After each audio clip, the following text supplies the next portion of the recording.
Yeah, the shining golden signs. Let your inner sparking night. Fat treasure, growing bright. Yo, what's going on YouTube? This is your boy Kamen Rider Spike back again once again, and today we're here for #1 Sentai Gozyuger episode 27. And in this episode, it's all about that cash, it's all about that money, it's all about the bands, you know. It's all about love too, because you need love. Okay? Always remember that.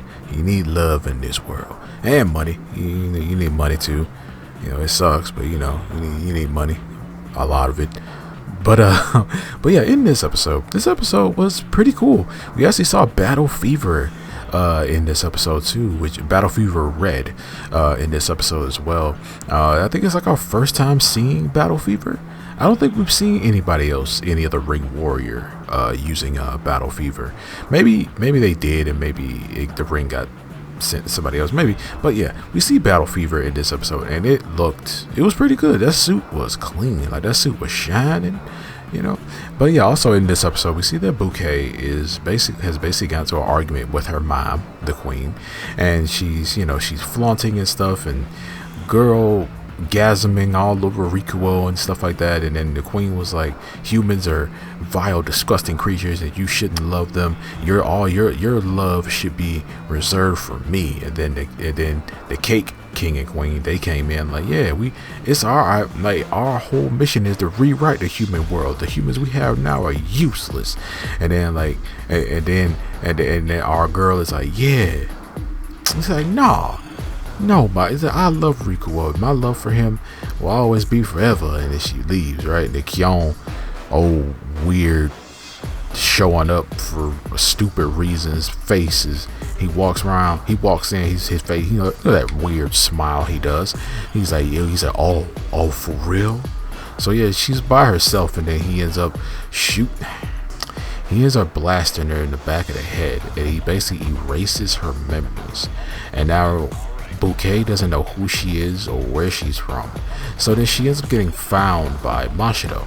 But the other side, the rest of the crew has got invited to Kion's AI company, and basically they all like interested because they're somewhat interested because they want, like, everybody kind of wants something from Kion. Like, everybody kind of wants something from him technically.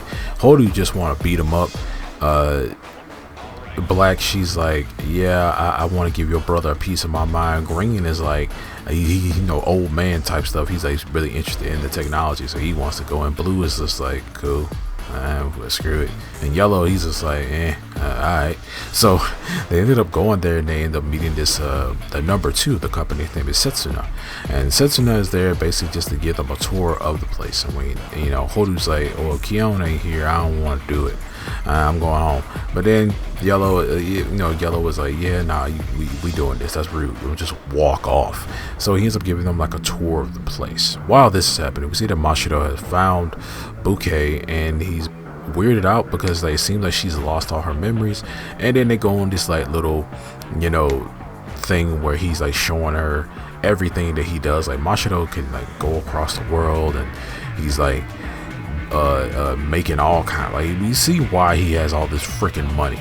And like bro, I feel like bro is like Tony Stark rich at this point, because dude is just making all kinds of, like, he's making like over 100,000 freaking yen and stuff like that, like, just by doing stuff for people. Like, bro literally like got paid 500,000 yen just to go get somebody's dog. Like, he went to like another part, like a whole other side of the world.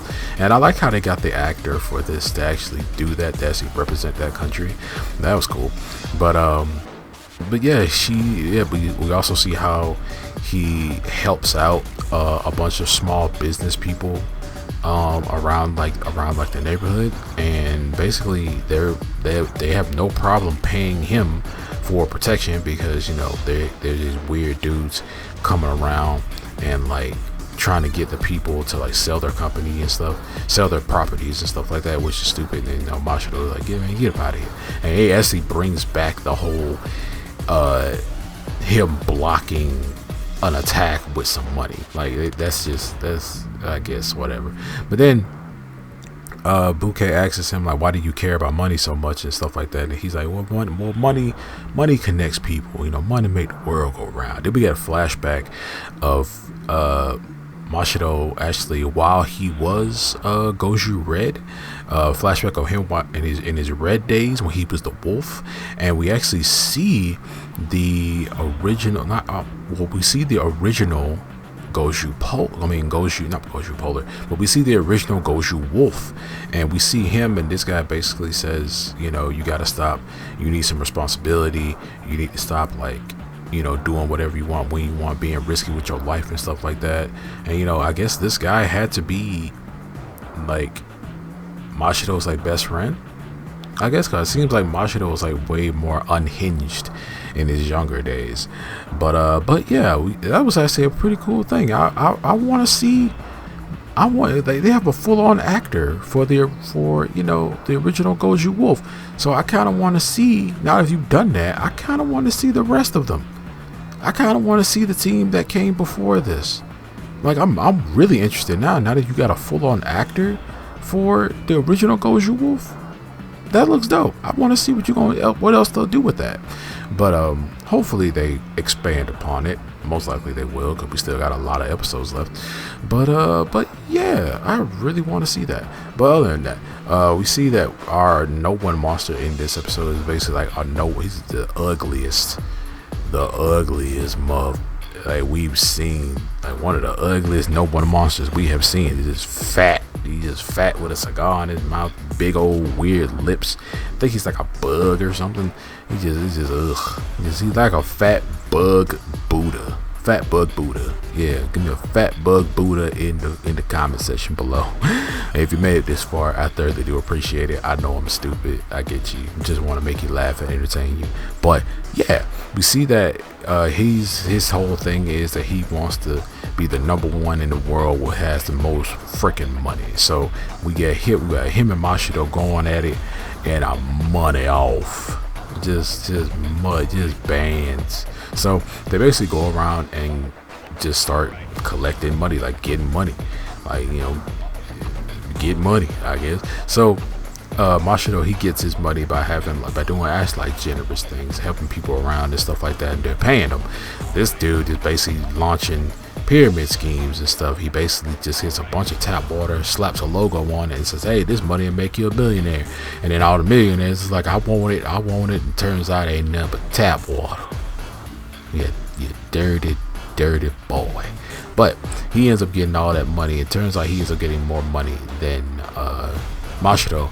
And then Mashido's like, nah, man, I got way more money than you. He said, hey, and then the dude's money, and then the No.1 monster, his money started crying, because it's like, yeah, man, if your money stays in one place for too long, it dies. Hey, your money is dead. So then all his money fades away. But then we also see that the rest of the team, now they've done the tour of the place, and apparently Keon is this place locked in. This is a real official company. He even got robots. He got fully functioning humanoid looking robots walking around that place. And freaking Setsuna, I kind of like him. I don't know why. He just looked tired, but I kind of like him. But I wonder what his actor is from. I don't know. But they say that a lot of the Ring Warriors and stuff are actual past actors who've been in Kamen Rider, Super Sentai, Ultraman, or people who have just been kind of extras, or they were a character in something. So I kind of, let me know, where is he from? I kind of want to know, where is he from? But yeah, so it turns out he transforms into Battle Fever, and he basically says that he wants to take this company from Keon and be the #1 in the company, and also he wants to basically take them out and take all their rings and stuff like that. And he turns into Battle Fever. They're fighting him and stuff, and he's getting his butt kicked. But then he ends up summoning this armor and puts this armor on, and he just turns and he transforms.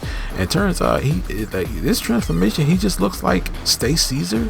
He looks like Stay Caesar, but he's just red. That's really it.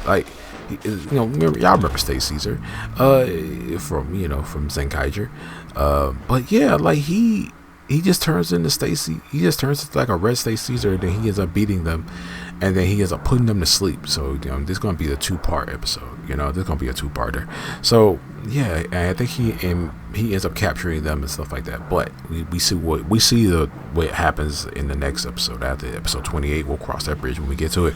But yeah, Mashido ends up fighting this No.1 monster and ends up defeating him. When he defeats him, he saves the guy that was inside of him. Pause. And then he ends up getting all the money back and stuff, ends up saving everybody.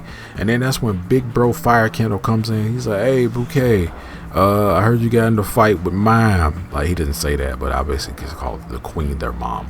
But yeah, he ends up getting a fight with her. He ends up get into a fight with Fire Candle, and plus Bouquet doesn't recognize Fire Candle at all. He tries to take her back and stuff like that, but she's like, no, get away from me. And then she starts to question, like, this guy's coming to get me. Am I a wicked woman? Am I evil? Like, what like, am I evil or whatever? So we see Mashido and Fire Candle get ready to fight each other in their mechs, but then Goodburn comes up and he starts throwing a temper tantrum. Like, he's like, why did you? He said, I thought you were gonna be my god, but you've been spending time with that woman this whole time, and you rode inside my dad the other day. So like, and Mashido's like, wait a minute, are you jealous? And and then Goodburn's like, no, I'm not jealous. I'm just saying, like, hanging out with other people, but hanging out with me. But yeah, and then after that, we see Setsuna in his red Stay Caesar form, came in and ends up capturing Bouquet. So now Mashido and Fire Candle like, hey, let her go, and the episode ends up right there. But yeah, man, this episode was actually pretty good. I don't know. They really emphasized how pretty and innocent Bouquet actually is when she doesn't have all her memories and stuff. Like, she's pretty off the rip. Like, she's pretty no matter what. But they really emphasize how, like, innocent she is. Like, when she's not fighting, when she's not, like, taking orders and going on missions and stuff, she's an actual, like, she seems like she's like a normal girl, but it's, I'm surprised she didn't remember something about herself and pull out her 2 pistols on instinct. But yeah, they really emphasized that, and I did like how we gave Mashido something like to do. Like, he was in the background, but he was actually doing something. We got to know a lot about him. We got a little bit of his past and stuff like that. Like, this was a really good episode for Mashido. I'm not the biggest fan of him, but he grew on me a little bit in this episode, and I'm glad we really gave him something to do, because lately he really hasn't had anything to do. He's just been around. So I'm actually really happy about that for this episode. But yeah, and we see that Stacy, he's Battle Fever. I know he's Battle Fever, but that second form, dog, he just looks like a red Stacy.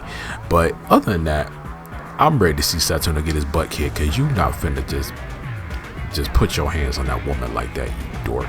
But other than that, yeah, I'm gonna see you guys next time. Y'all let me know your comments. Y'all let me know down there in the comment section below what you guys thought about this episode, and I'm gonna see you guys next time. Make sure to like, share, subscribe, hit that notification bell.